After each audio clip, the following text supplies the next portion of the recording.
Rapidamente apresentando os integrantes dessa mesa redonda, Lígia Pimentel, que é consultora da Agrifato, é também pecuarista, não só consultora, mas também vai ao campo, é pecuarista. Nós temos o Adolfo Fontes, que é o analista sênior do Rabobank, Maurício Palma Nogueira, consultor da Agroconsult, e aqui, à minha esquerda, o Fabiano Tito Rosa, que é gerente executivo de compras de gado da Minerva Foods. Conforme já foi explicado para todos que acompanham a nossa programação, esse encontro, confinamento, é dividido em painéis. O painel de hoje foi Economia e Mercado.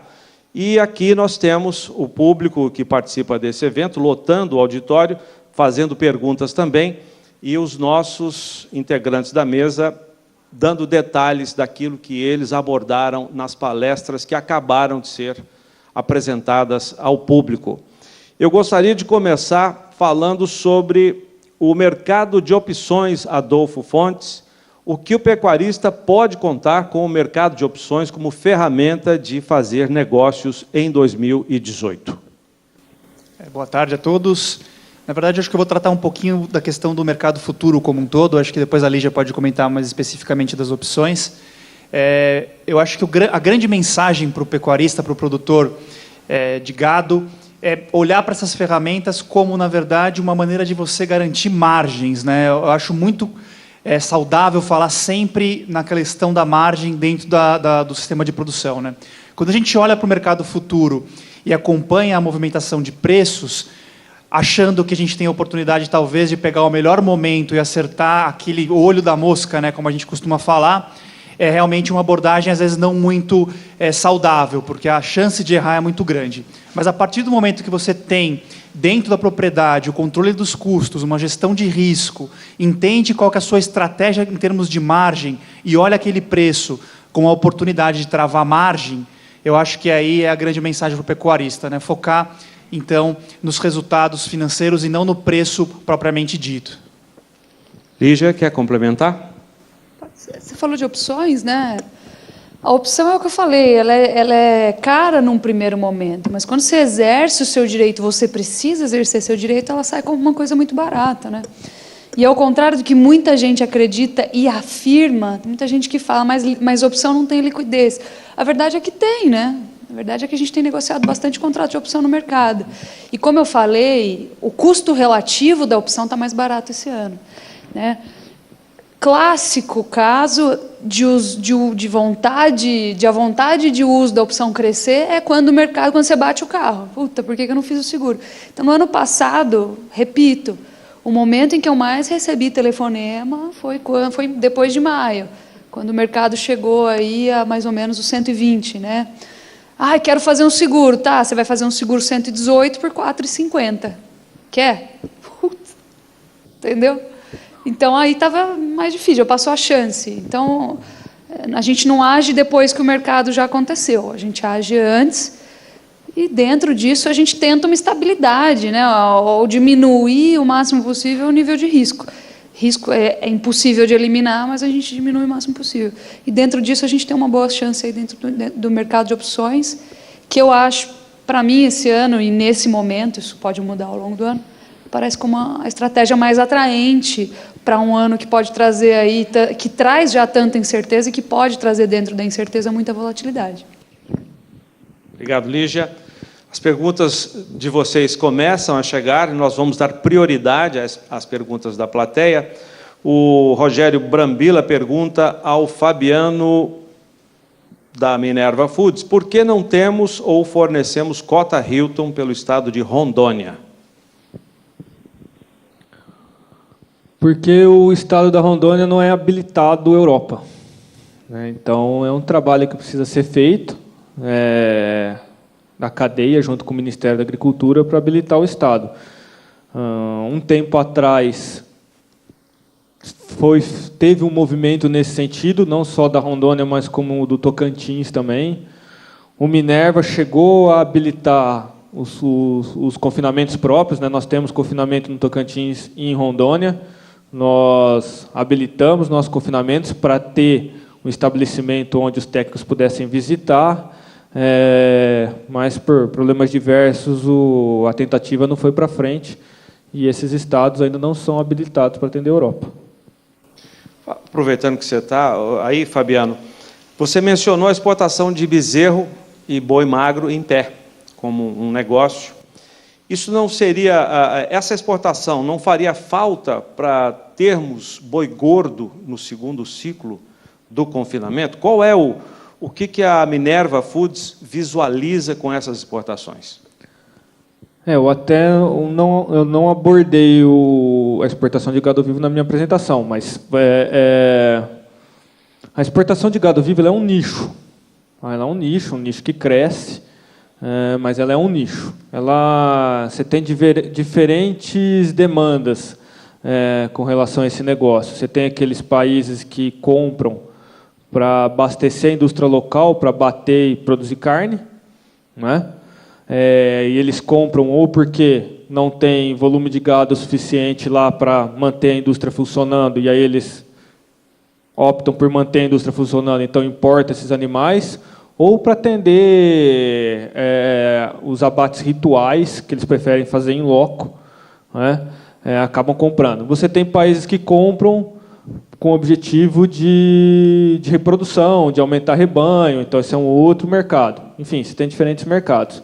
É um mercado de nicho, o Brasil vai exportar 400, 500 mil cabeças no ano, isso para um país que tem 200 milhões de cabeças, que abate 35 milhões de cabeças, isso aí não é nada. Não compete com a exportação de carne bovina, não são mercados que competem entre si, eles são complementares, tanto é que a Minerva atua nos dois mercados, a gente acha que tem sinergia, e é um negócio que deve continuar funcionando normalmente.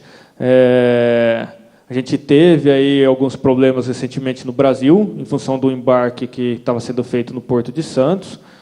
O Maurício abordou essa questão na palestra dele, né? Isso gera alguns entraves e gera um pouco de dor de cabeça, né? Porque é um negócio legalizado, que seguiu todas as normas, que foi fiscalizado em todas as suas etapas, que tinha o ok dos órgãos competentes, inclusive do Ministério da Agricultura, e alguém achou que o negócio era feio, levantou a mão lá e um juiz resolveu embargar, né? Então, segurança jurídica zero, né? Mas foi revertido, inclusive, com a própria ajuda do Ministério da Agricultura, que acionou a AGU, e reverteu a decisão do juiz. É um negócio que vai continuar girando normalmente, talvez escolher melhor determinado perfil de embarque, volume de animal, de que porto que vai ter que sair. E como é um negócio que não tem ativo fixo, isso é interessante colocar. Eu posso fazer isso por qualquer país do mundo. Eu não tenho ativo, eu não tenho planta, eu não tenho indústria. Então, se no determinado momento está valendo a pena eu exportar através da Colômbia, eu vou encostar um navio na Colômbia e vou mandar gado da Colômbia para qualquer outro país. Se agora abrir uma oportunidade, o preço está bom no Chile, eu vou exportar pelo Chile. Está bom no Brasil, eu vou exportar pelo Brasil. Está bom no Uruguai, eu vou exportar pelo Uruguai. Está bom nos Estados Unidos, eu vou exportar dos Estados Unidos. Então, é um negócio de trading. Não tenho planta, não tenho ativo. Basicamente, eu fico tradando. E a gente acredita nesse negócio, a gente acredita que vai continuar evoluindo normalmente, vai manter o seu ritmo de crescimento, que é um negócio interessante, e nós vamos continuar explorando ele. Maurício, você foi citado, você quer complementar? E eu até emendaria a exportação, esses problemas judiciais que já foram citados aqui, não seria decorrente de uma falta de comunicação adequada, que foi uma coisa muito falada aqui hoje também? Zaidan, eu acredito que sim, a gente perde sempre esse debate justamente pela nossa pouca habilidade comunicativa, né? Concordo com o Fabiano, é certo que a operação é interessante, eu acho que não tem cabimento proibir nada, mas se você olhar o ambiente que se forma, eu acredito ainda que vai ter problema, né? Nós ainda vamos enfrentar um monte de pepino aí com relação à exportação de gado vivo, e temos que lutar, já se preparar para evitar que tenha ou algum entrave de ordem legal, que passaria pelo Congresso, aí nós já não estamos falando da Assembleia Paulista, mas lá do Congresso Nacional, que já tem projeto, né? Já se fala, inclusive, em criar regras mais rígidas para transporte de gado em rodovia, e tem a questão do juiz, né? Então, o juiz toma uma decisão lá e causa um prejuízo enorme para a cadeia. E, no longo prazo, é bom a gente ter essa possibilidade de colocar animais vivos em mercados que querem comprar, né? Isso até ajuda a gente a fortalecer a indústria, aquele raciocínio do couro, da desindustrialização, que não é uma verdade, né? A verdade é que a produção na área agrícola subiu mais, e no caso da pecuária é a mesma coisa. Então, a indústria ela se fortalece e começa a se posicionar melhor no mercado de carne, passa a compensar a gente vender carne, né? Então, o mercado tem que ser aberto.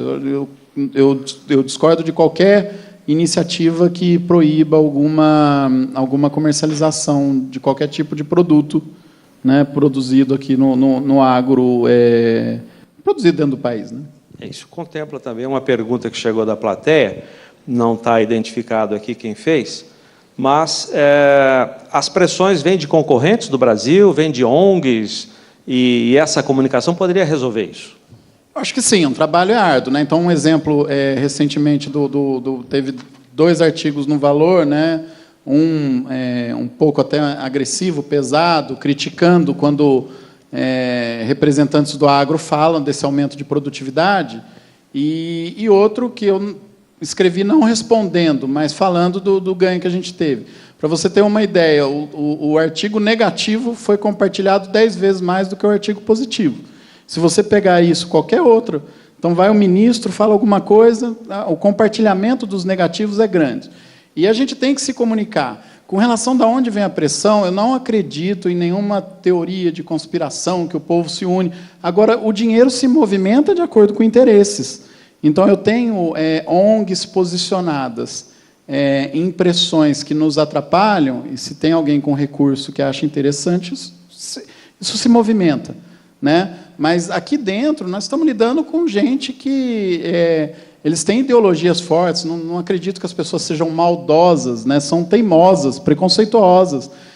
E você não combate preconceito e dogma brigando, né? A gente tem que ir devagar, né, colocando essas informações com elegância, com calma. Às vezes é difícil, mas a gente tem que manter a calma para discutir esses pontos, né? Os avanços nossos são muito grandes. E se a gente não abrir mercado, não facilitar a vida, a gente pune justamente o pequeno produtor. Isso ficou mais ou menos implícita nas 4 apresentações aqui, de alguma forma, né? Em todo momento, a questão da escala estava presente. Guilherme Aguiar pergunta, ele é de Araçatuba, São Paulo, para Adolfo e Lígia. O preço da arroba do boi gordo em Mato Grosso do Sul está muito abaixo de outras praças. É o diferencial de base que você abordou muito bem na sua palestra. É por causa de ano eleitoral, Lígia? Eu quero o Adolfo também, por favor, respondendo. Ainda não, né? Ainda não. Como eu disse, a gente teve uma antecipação das chuvas em relação ao restante do Brasil, antes no Mato Grosso do Sul. E nós estamos vindo aí, como o Fabiano bem pontuou, de anos de retenção de fêmeas. Então, nós temos um ano aí com mais oferta, né? A gente sabe que o Mato Grosso do Sul tem uma característica um pouco mais extensiva, na criação de gado, e quando a gente tem um pouco mais de chuva, a gente tem um pouco mais de oferta. O mesmo não aconteceu em outras regiões também importantes produtoras do país. Então, esse é um ponto para ter aberto o diferencial de base ali, localizado. A questão das eleições, acho que vou até pontuar melhor. O que acontece em anos de eleição, né? A gente tem uma elasticidade alta para a carne bovina, para o consumo de carne bovina, e essa elasticidade ela é atrelada à renda. Né? A gente chama de elasticidade e renda da demanda. Então, quanto maior a renda do cara, claro, até um determinado limite, quanto maior a renda do cidadão, maior o consumo de carne. Como a renda de São Paulo é mais alta e em relação ao restante do país, e isso agora não estou falando de Mato Grosso do Sul, estou falando no geral, o que acontece em anos de eleição é que entra dinheiro na economia e é muito mais fácil para o paulistano priorizar o consumo de carne do que outros estados que têm renda per capita mais baixa. Então, o boi em São Paulo acaba encontrando uma demanda um pouco maior, mesmo quando vem um aumento, aí, uma alocação de dinheiro extraordinário na economia por conta da eleição, do que outros estados que têm uma renda per capita menor. Então, a elasticidade de renda fica prejudicada nessas outras praças. Então, São Paulo acaba respondendo mais rápido, né? E aí distancia em anos de eleição. Isso não significa que o preço não vá subir. Significa que o diferencial costuma ficar mais aberto em anos de eleição. É uma chamada aí. Mas no Mato Grosso do Sul essa é uma questão. Aí queria passar para o Adolfo complementar. Adolfo, ele pergunta também, travar seria uma opção para se proteger disso? E aproveitando, tem outra pergunta aqui do Luciano de Oliveira, que é produtor rural em Goiás, zootecnista. Ele diz o seguinte: travar boi no CPEA é muito bom para o frigorífico, pois lhe garante o boi, mas é muito ruim para o pecuarista, pois quem travou não ajuda a fazer o indicador subir. Bom, vou primeiro responder rapidamente a questão do diferencial de base, né? Só fazer um comentário em relação a São Paulo. O PIB do ano passado, previsto aí cerca de 1%, né? Acho que o dado já está fechado, para o Brasil, o de São Paulo chegou a quase 2% no ano de 2017, né? Só para mostrar realmente isso ilustrar, né, o que a Lígia já tinha colocado. Queria, antes de falar dessa questão da indústria, eu acho que até é uma pergunta mais direcionada para o Fabiano, aproveitar um pouco mais para comentar a questão que você acabou de colocar, da questão da comunicação, né? Só lembrar que em ano de eleição também, né, a rede social ganha bastante importância para essas questões eleitorais, e lembrar o tanto que esse tipo de comunicação nessas redes pode impactar negativamente o setor também. Eu acho que a carne fraca foi um grande exemplo de como a comunicação com baixíssimo rigor científico, que é o que roda na rede social, né, a verdade em 500 caracteres, uma coisa assim, me falha agora o termo certo, como convence um número acentuado de pessoas, e aquele artigo mais complexo, que você realmente vai a fundo, né, na questão do carbono, na questão da produção sustentável, ele acaba tendo um apelo menor para convencer o consumidor, né? Então, talvez não seja aí um caminho para nós da cadeia tentarmos, talvez, nos comunicar de maneira um pouco mais direta com esse consumidor que está um pouco mais preguiçoso, vamos dizer assim, no sentido não pejorativo, mas querendo a informação mastigada, e a gente dá para ele a informação no formato que ele precisa, porque senão a gente vai perder essa briga, né? Acho que é um pouquinho nessa questão, né? A gente tem que saber se defender, não pela maldade vamos dizer assim, da ideologia do restante, do outro lado da mesa, vamos dizer assim, né? Mas simplesmente porque a gente tem muita coisa para mostrar, e por que não, então, fazer isso no formato que esse consumidor quer digerir isso, né? Agora, desculpa, Fabiano, mas acho que é melhor eu vou passar para você essa outra pergunta da trava do boi. Bom, vamos lá. Primeiro ponto, no CPEA não se trava nada, tá? Quem está no CPEA ele está em aberto, o CPEA é mercado, né? Então não está fixado, não está garantido nada. Quem gosta de fazer uma negociação de CPEA, colocar boi no CPEA, basicamente é porque não quer ficar, toda vez que tem um lote para vender para o frigorífico, ficar ligando para negociar. Então coloca no CPEA, CPEA teoricamente é a média de mercado.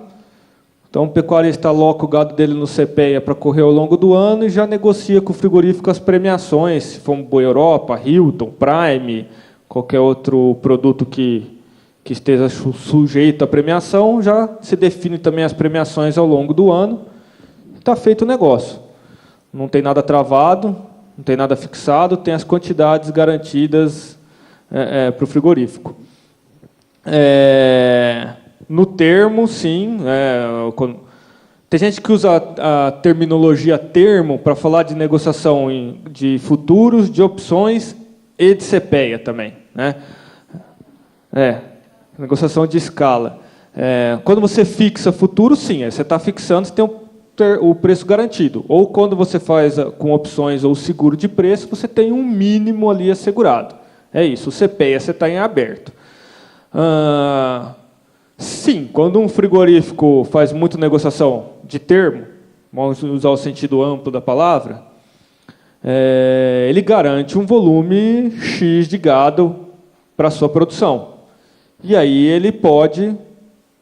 a necessidade dele de compra no spot cai, é menor. Ele precisa comprar menos gado no spot. E, obviamente, que esse frigorífico vai tentar trabalhar o preço no spot, né? Já que eu tenho que comprar menos, eu vou tentar comprar melhor. Ok? Isso é natural.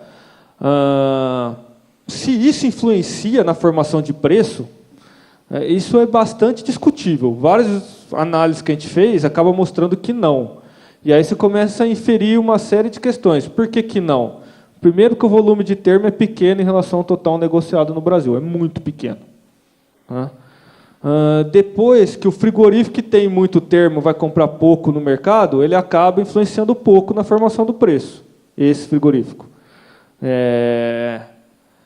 Os outros frigoríficos que não fizeram termos, vai falar, tudo bem, mas então diminuiu a concorrência com você. Tá, mas quem fez o termo acaba tirando os lotes grandes, melhores do mercado, e os outros frigoríficos saem correndo atrás do que sobrou, às vezes o preço até sobe.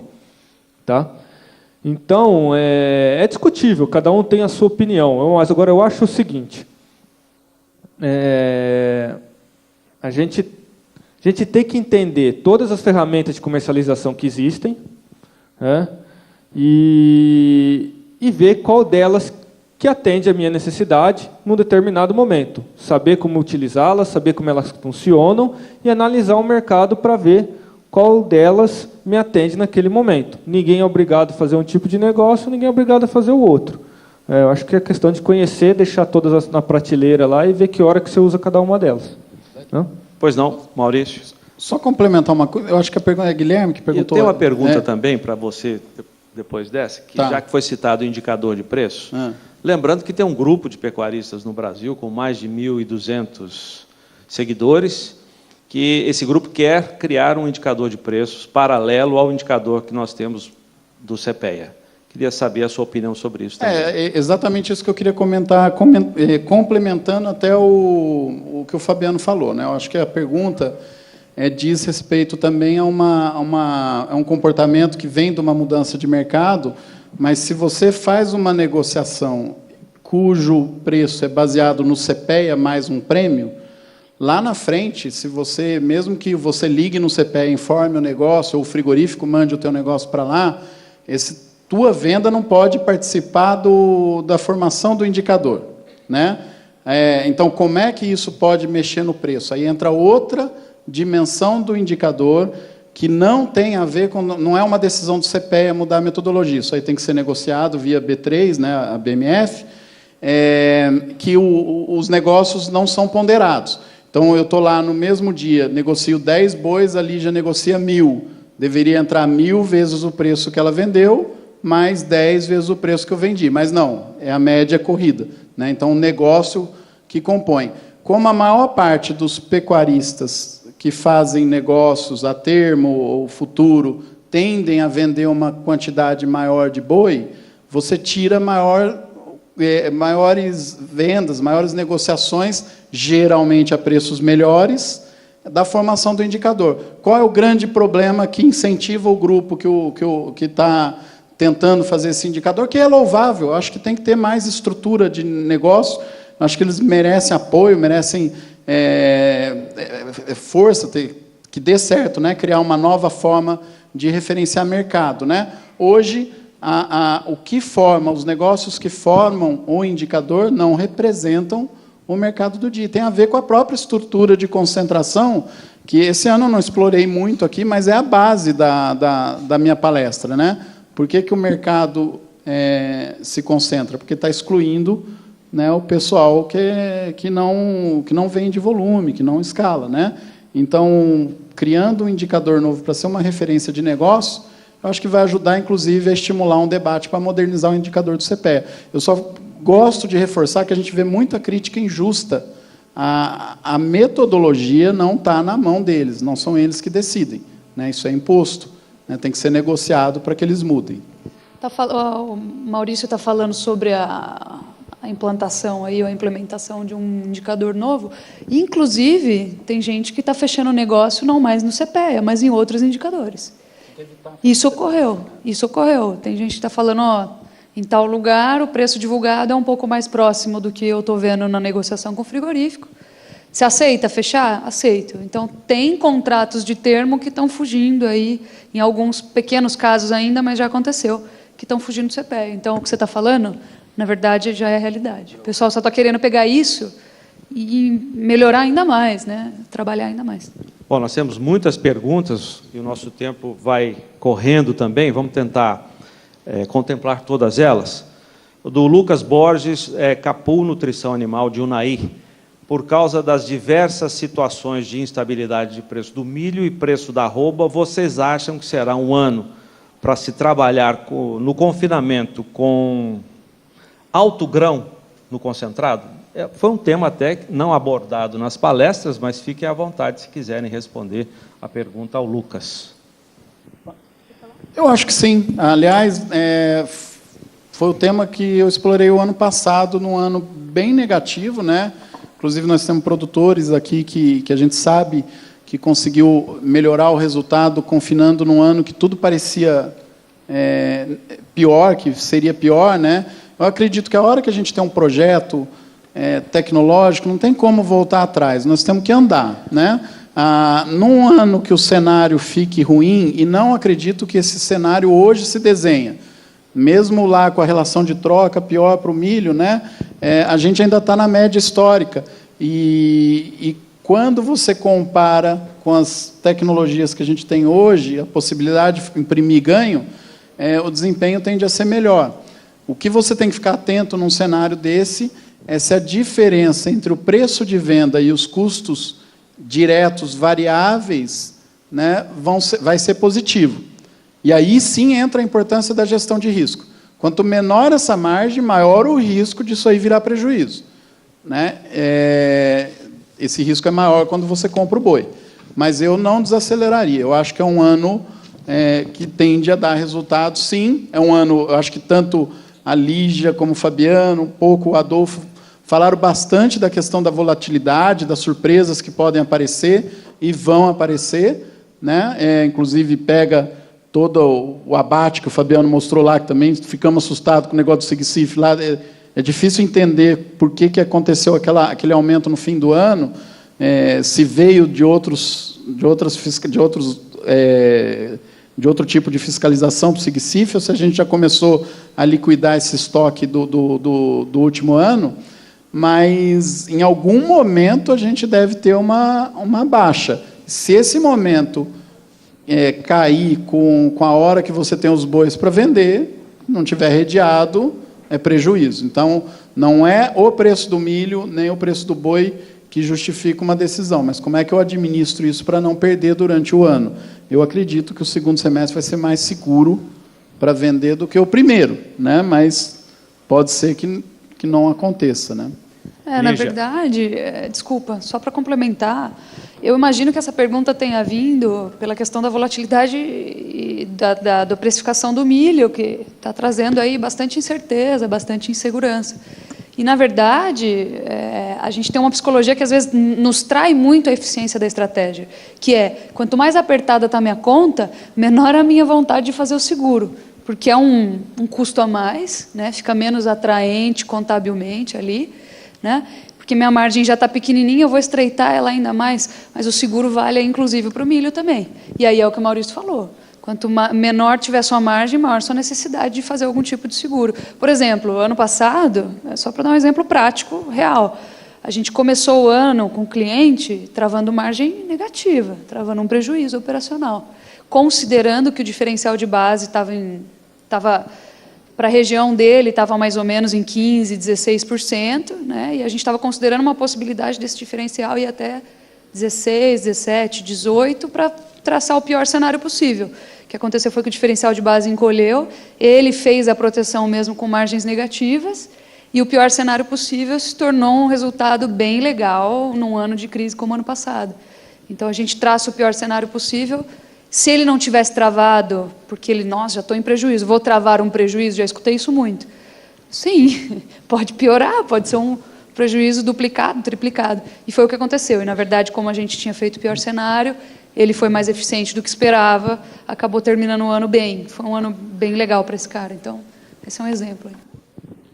Pergunta para o Fabiano: por que os frigoríficos não pagam um prêmio justo a ponto de incentivar o pecuarista a produzir o boi de 2 dentes? Justo é relativo, né? Basicamente por isso, né? Porque a gente tem uma conta para pagar também, né?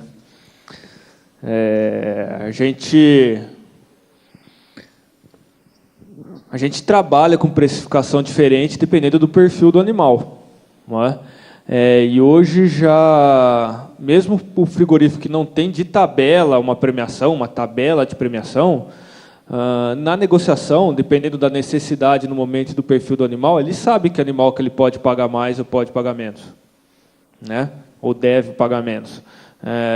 Então, o boi hoje não tem o mesmo preço, tá? Varia de frigorífico para frigorífico, de momento para momento, mas hoje, naquele negócio de todo boi vale a mesma coisa, isso já não é mais assim.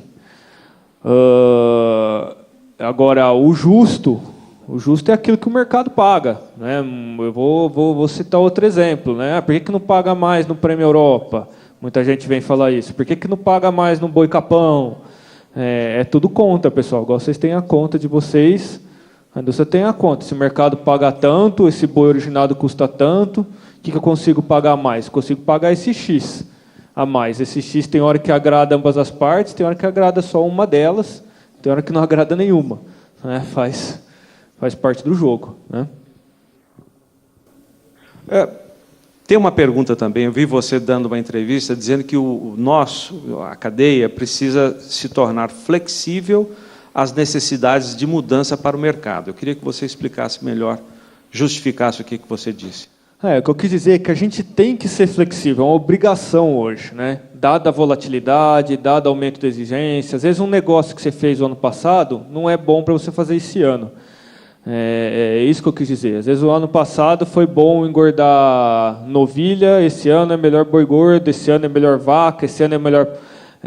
Então, o que a gente tem que acompanhar as exigências do mercado, acompanhar o que vem acontecendo em termos de preço, custo de produção, sentar com o seu frigorífico, que é o seu cliente final, ver o que ele está precisando, ver se dá para encaixar algum tipo de produção que atenda a necessidade de ambos e com retorno. Igual eu falei, eu vou dar alguns exemplos gerais, né? Pessoal, algumas coisas que todo mundo tem que estar no radar.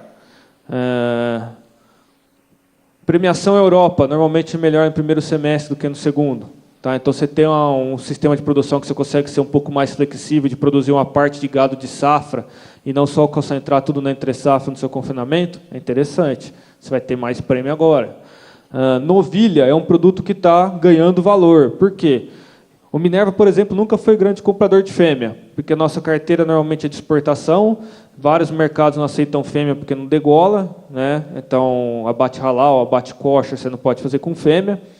E a novilha normalmente é mais leve, você tem um aumento de custo fixo, aumento de custo na indústria, você normalmente é trabalhar com 6, 7% menos que o boi. Ok? Essa era a realidade até então. Só que, dada a dificuldade agora de fazer Hilton, por exemplo, e a novilha tem a flexibilidade de se fazer com 4 dentes, em vez do macho inteiro, que é dente de leite, abriu uma janela para frigorífico habilitado o Hilton trabalhar melhor com novilha. Outra questão, igual eu falei, Chile. No caso da Europa, tem que ser novilha pesada, tá? 14 arrobas acima. Agora, o Chile, por exemplo, também aceita fêmea e dá para fazer com 12 arrobas acima. E aí caiu uma carteira Chile boa numa determinada unidade minha, ou eu faço com macho 2 dentes, que é raridade, ou eu faço com a novilha, que até 4 dentes. É melhor eu fazer com a novilha, é mais fácil. Eu tenho mais desse produto do que do outro. Então, nós temos mais facilidade de fazer com a novilha, a gente está fazendo negociação diferenciada, dependendo do padrão dessa novilha, na novilha. Então, ser flexível é isso, tá? Atento às tendências, às exigências de mercado e conseguir adaptando o seu sistema, o seu modelo de produção àquilo que naquele momento pode te dar mais retorno. É o que a gente faz na indústria hoje, e nós que estamos na produção, tanto a indústria como o produtor, vamos ter que fazer cada vez mais. Ficar só estanque, eu só engordo o boi assim. Só compro o boi em tal lugar, com determinada era, mais ou menos com tal peso, para entrar e ficar tantos dias no confinamento, que eu vendo com tantas arrobas. Meu sistema de produção é esse. Tem ano que você vai ganhar dinheiro, tem ano que você vai perder, podendo ganhar, às vezes, de uma outra forma. Isso é que é ser flexível, né? Adolfo, a demanda fraca é a justificativa da indústria para não melhorar o preço da arroba do boi gordo, mesmo em época de oferta baixa. A pergunta é a seguinte: onde é que estão os novos clientes, os novos consumidores da carne bovina aqui no Brasil e também no mercado internacional? Eu acho que no mercado internacional vai se destacar bastante para o Brasil a Ásia, né, com certeza, a China. hoje a China, mas eu acho que tem outros países do Sudeste Asiático, o Fabiano até comentou aí da Indonésia, outros países que podem ser bastante interessantes para o Brasil nos próximos anos. A gente tem o Oriente Médio, também, que tem essa questão do abate halal, etc., que também vai muito bem com o Brasil, e a tendência é melhorar. Pensando nos próximos anos, eu acho que o desafio é reabrir o mercado americano para a gente reabrir a discussão, por exemplo, com o Japão, Coreia do Sul, outros mercados que hoje o Brasil não atua e teria totais condições de atuar aí nos próximos anos. O México, eu acho que é um país que está um pouco mais próximo do Brasil hoje, principalmente porque já é um grande cliente do Brasil para frango, né? Um cliente recente, mas que cresce de maneira bastante acelerada as compras de frango do Brasil. Acho que isso é uma porta de entrada. A segunda questão que nos ajuda é a instabilidade emocional nas negociações do Trump, que eu acho que acaba ajudando o Brasil nesse ponto. Eu não sei, eu acho que ele deve ter alguma estratégia por trás disso, mas, de toda forma, hoje ele é muito duro na negociação do NAFTA, principalmente contra o México, e a gente vê muito o México olhando para o Brasil como uma alternativa, não só para proteína, mas para grãos e outros produtos agropecuários, que eu acho que a gente vai ter uma grande oportunidade de parceria aí com o México. Em relação ao mercado interno, eu acho que a geração, os novos consumidores de carne, é a geração nova, né? Eu acho que a gente tem um consumo bastante maduro na nossa geração, nos adultos, etc.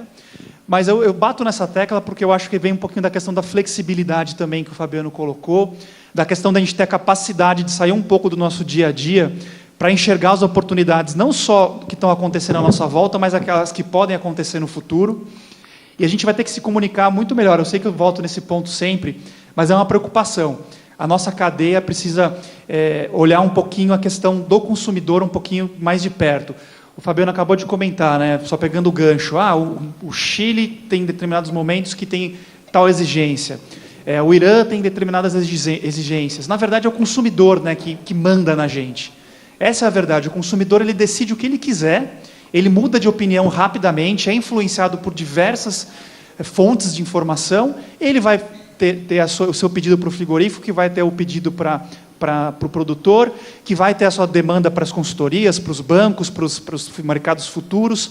Ou seja, se a gente não tiver antenado nesse novo consumidor de proteína animal que está se desenhando, mais exigente, mais conectado com as informações, que vai querer, por exemplo, eu estava comentando aqui com o Maurício aqui, essa questão do indicador. A tendência é que com a tecnologia, com as startups que estão surgindo, no agro, inclusive, né, que estão entrando para o agro, que esses registros das transações, etc., sejam muito mais volumosos, vamos dizer assim, que melhore bastante esses indicadores, né? Eu acho que esse não vai ser um problema do mercado nos próximos 5, 10 anos. Pelo menos a minha visão é que a gente vai ter muito mais tecnologia disponível para o agro, dentro das fazendas, que vai nos ajudar a ter indicadores de preços muito melhores e de rastreabilidade muito melhores, né? É uma questão agora de a gente receber essas tecnologias, aceitar, testar e usar. Mas é um pouco disso, né? A gente tem que olhar a tendência e lembrar que o consumidor é que está na ponta e ele que manda no resto, né? Não adianta a gente brigar em nenhum momento. A gente tem que se comunicar em conjunto com o consumidor, simplesmente para entendê-lo melhor e atendê-lo melhor como consequência. Alguém cita o que o Maurício disse, de uma tendência de confinamento de 4.800.000 cabeças? Não, é 1,8. Na verdade, é o abate. Temos 1,8 Não, aqui a tendência de confinamento é 4.800.000 cabeças. O Fabiano falou em aumento de abates em janeiro, fevereiro também, na palestra, e ele pergunta... Zaidan, desculpa. Pois não. Só, a gente tem uma pesquisa que a gente já identificou 4.500.000. O nosso número é de 5,2 milhões, indo para 5,3 milhões para esse ano. É tendência, nós ainda vamos checar isso a campo, né? Mas é um número de confinamento, envolve também a terminação intensiva a pasto, que é uma quantidade menor, né? Mas é um número que vem crescendo ano a ano. Desculpa, só para ficar claro a questão do dado. E aí, em função disso, ele pergunta como é que fica o ágio do boi magro em relação ao preço do boi gordo. A Lígia pode também... Pergunta para você, Maurício. A Lígia quer responder também. Fala. Projeção, né, para o ano, tem queda do ágio do boi magro em relação ao boi gordo. Quer dizer, fica mais interessante pôr um boi magro no confinamento, né, e terminar um boi gordo esse ano, nesse momento, né? Mas, dependendo de como o mercado se comporta, isso pode mudar, né? Mas hoje a gente tem uma tendência de melhoria da relação de troca. Me preocupa o perfil de abate do ano passado, que o Fabiano falou meio por cima aqui no CIF, mas se você pegar, além do estoque de fêmeas, típico do momento que a gente vive, né, do ciclo pecuário, as irmãs novilhas que foram abatidas em relação aos machos, mostra que nós também deixamos muito macho para esse ano. Né, que peso que esses machos estão, algumas regiões não tiveram dificuldade para tirar boi das fazendas, então tem muita coisa que está acontecendo que a gente não consegue saber, né? Então pega em um ano é muito peso que pode estar ou não esses animais que vão entrar no mercado. Dependendo da categoria que eles entrem agora, eu posso inclusive melhorar essa relação de troca, né, comprando melhor o boi magro nessa entrada de seca, né, e lá na frente, caso a economia se recupere mais do que a gente espera, caso as exportações voltem, esse aperto que é verdade, né, não é choro do Fabiano, que os frigoríficos realmente estão apertados, todos os indicadores mostram isso nesse momento. Se isso aliviar lá na frente, a gente tem o gráfico típico que a Lígia mostrou lá, não lembro agora se foi o Fabiano, do perfil, né, de sazonalidade intraanual, né, e fica interessante. Desculpa, Lígia, te cortar. Não, imagina. Fora isso, tem a própria questão de tendência de longo prazo e de formação de estoque que a gente criou dentro do ciclo pecuário, né? Então, em 2015, 2015, vocês vão lembrar, a gente falava em apagão de bezerro, né? Então, era a época de escassez de oferta de reposição. Nisso, a gente pode jogar uma tendência maior dentro do boi magro também. Hoje, a gente já não fala mais disso. Hoje, a gente já tem uma oferta maior de bezerro, a realidade mudou, a troca mudou, a relação de troca mudou, e dentro disso o boi magro vem acompanhando na esteira. O início da operação ao bezerro, o boi magro vem na esteira. Então, dificilmente a gente vai ver aí um aperto do ágio, né? Eu acho que ele tende, na verdade, a se regularizar dentro de uma retenção de fêmea, que é o que a gente teve aí nos anos anteriores, e agora a gente está invertendo. Pergunta: qual vai ser o impacto após o Brasil ser considerado livre de febre aftosa com vacinação? Vai ser agora em maio, em Paris. Adolfo pode responder também. Eu acho que até é mais para o Fabiano essa, né?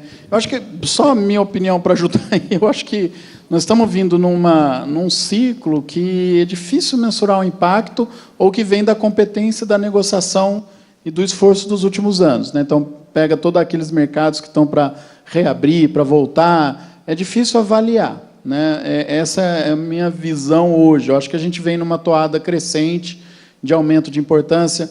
A crise da carne fraca o ano passado ajudou a mostrar que a falta do Brasil no jogo aumenta a inflação mundial, né? Então, tudo isso aí vem ajudando a gente a manter essa curva. Acho que vai ser bem difícil a gente separar uma coisa do outro, mas é evidente que é positivo, né, a gente mudar o status sanitário. Bom, assim, uma opinião pessoal, tá? Em termos de abertura de mercado, eu acho que o impacto ele é pequeno. Ele é positivo, obviamente, né? Você melhorou o seu status sanitário, então ruim não é, mas ele é pequeno, porque, como o Maurício falou, a gente vem numa crescente de abertura de mercados, conseguindo negociar alguma coisa, abriu os Estados Unidos, que era um mercado extremamente exigente com relação à vacinação, que pode ser uma porta de entrada para outros, e lembrando que a maior parte dos países que não aceitam carne de animais oriundos de vacinação, também tem um outro perfil de demanda em termos de carne. Estados Unidos não, porque leva muito corte para hambúrguer, mas a Coreia do Sul, por exemplo, é um outro tipo de animal que a gente tem que produzir. Enfim, é positivo, mas o impacto eu acho que ele é reduzido perto do que a gente já conseguiu fazer, considerando o nosso atual status sanitário. Agora, eu acho que tem um impacto econômico interessante. Tá? Não estou falando de parar de vacinar, porque a vacina é relativamente barata. Mas hoje se perde muita carne em função de abscesso vacinal. Tá? Muita carne em função de abscesso vacinal. Então, o impacto econômico pecuarista é bom, tá? É menos desconto lá, para o frigorífico também, vai perder menos no retalhamento de corte que a gente tem que fazer, e diminui o risco de você estar com o mercado aberto, de repente fecha por conta de problema de abscesso vacinal, como foi o caso dos Estados Unidos. E, então, no geral, desde que a gente esteja com o risco de não entrar uma aftosa de fora bem controlado, no geral é um impacto positivo. E eu queria dar algumas informações, que está acabando o tempo, só de alguns dados aí que meus colegas falaram na palestra deles, para eles começarem a considerar de quem está na indústria. O Adolfo mostrou a relação de troca com o bezerro e ainda falou que usualmente ainda se usa 17 arrobas, né, que sabe que não é mais isso. O ano passado, a média de macho que morreu no Minerva foi 20 arrobas, a média do ano, considerando todas as nossas unidades. Tá? E sobre confinamento, semi-confinamento, viu, Adolfo, também? O ano passado, 70% do gado que morreu no Minerva passou no coxo. 70%. Seja suplementação estratégica, semi-confinamento, confinamento a pasto ou confinamento tradicional. 70%. Talvez porque a gente tem um perfil de compra de gado de produtores com mais tecnologia, até porque a gente tem ferramentas de gestão de risco, talvez onde estão alocadas as nossas plantas, porque a gente tem muita planta em região forte de confinamento, né? São Paulo, Goiás, Mato Grosso. Mas, por exemplo, os números da Rondônia me surpreenderam bastante. Metade do gado que a gente abateu na Rondônia, metade passou no coxo. Tá? Onde ainda está para trás é o Tocantins. Aí é mais o perfil que você mostrou nível Brasil. Deixa eu só colocar uma coisa, Fabiano, interessante. A gente uma estimativa para... Nós já estamos partindo, infelizmente, para as considerações. Tá, só o número de confinamento em Rondônia, a hora que a gente pesquisou, nós achamos 4 vezes mais do que era a nossa estimativa. Né? Lá está acelerado mesmo. Desculpa, Zaidan.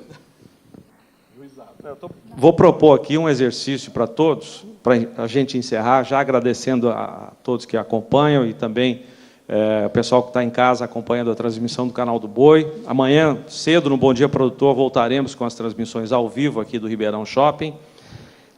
O exercício é o seguinte, vem uma pergunta do Rodrigo Meirelles. Ano de eleição, alguns pré-candidatos já apareceram, outros devem aparecer. Há como traçar um cenário para o agro, para cada uma das possibilidades para a presidência da República? É um exercício bom.